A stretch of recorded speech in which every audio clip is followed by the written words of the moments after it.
Hey guys, it's Sam, and this is my spoiler-free review of Give the Dark My Love by Beth Revis. This is my Patreon book pick for January. If you guys don't know, my Patreon supporters get to vote in a poll every month for a book I will read and review that month. If you're interested in participating in my channel in that way and picking out content in that way, as well as a number of other ways that I have on Patreon, go and check out my Patreon. I will link that on the screen. So this is the first book in a YA fantasy duology. It follows our main character of Nedra, who wants to be an alchemist so that she can help cure the plague, which is this disease that is ravishing her countryside and the village that she lives in, and really the whole country that she lives in. She gets accepted to this prestigious school for alchemists, and she kind of has to go and prove herself. While she's there, she meets the other main character, Gray, who is a student already there, so this is told in two perspectives. Once she gets there and starts studying and working with the plague, she realizes that this may have a darker, more sinister root than she originally thought, and she might have to delve into different kinds of alchemy that she didn't think she would ever turn to. So first off, I'm going to talk about the world building. This world building is very unclear, and I just didn't really know how to picture it. On one hand, it feels sort of like Victorian London-y. They have guns, they have certain weapons and stuff, they have this alchemy, they're more science-based, but at the same time, there's descriptions of items that I'm like, I don't know what these would look like in that time period.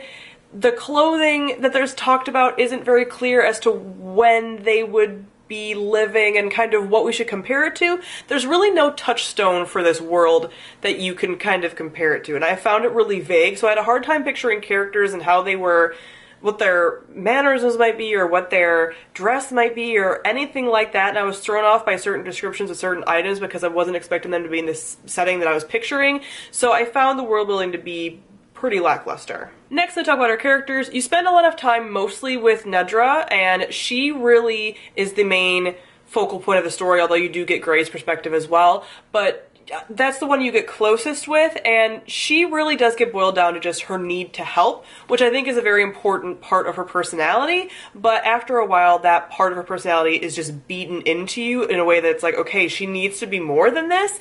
So her need to help and her need to be an alchemist is like her main driving point, but not in a way that makes her fleshed out in a way that a character that is really driven with their studies like Hermione or somebody would be. Like, she just doesn't have that kind of personality that you get from other characters that are really driven. Like, she just is boiled down to this one singular thing, which makes her hard for you to kind of root for. I did start to like her more at the end, but I found her personality shift at the end to be very sudden and to not really be foreshadowed, because again, her whole essence is wrapped up in this need to help, so when that starts to kind of change and get warped a bit, it doesn't really make a lot of sense because that wasn't foreshadowed, because all we saw was this like good person that needs to help. In addition to that, there aren't that many interesting side characters. There's a lot of side characters, but they just feel like props for the main characters and just pushing the plot along, but not like characters that exist fully on their own outside of what the main characters are doing. And like I said, Gray as a character is just pretty normal, and the romantic tension that is forming between the two characters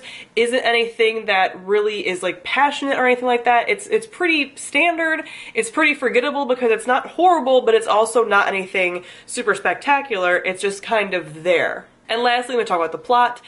This plot annoyed me because, as you can kind of tell, this felt like this had a lot of potential, but just really dropped the ball in a lot of ways. I found it to be pretty slow through most of the story because there's this huge focus on what Nedra's doing with this plague, so that most of the story, instead of really being a fantasy and about necromancy, which is what the synopsis flat out says, and why you would read this, and even like Give the Dark My Love, like everything here implies death magic.